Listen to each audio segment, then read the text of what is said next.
maliliit na bagay na napag-uusapan, di alam kung magawa. Ngunit kahit na ganito,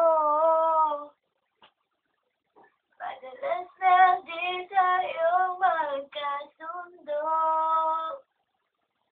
Ikaw lang ang gusto kong makapiling sa buong buhay ko. Yeah. Sabi na ba't mo ako ng kung ano-ano, ikaw pa rin ang gusto ko. Kahit na sinasaktan mo ako, sinusugatan mo, ikaw pa rin, walang iba. Ang gusto kong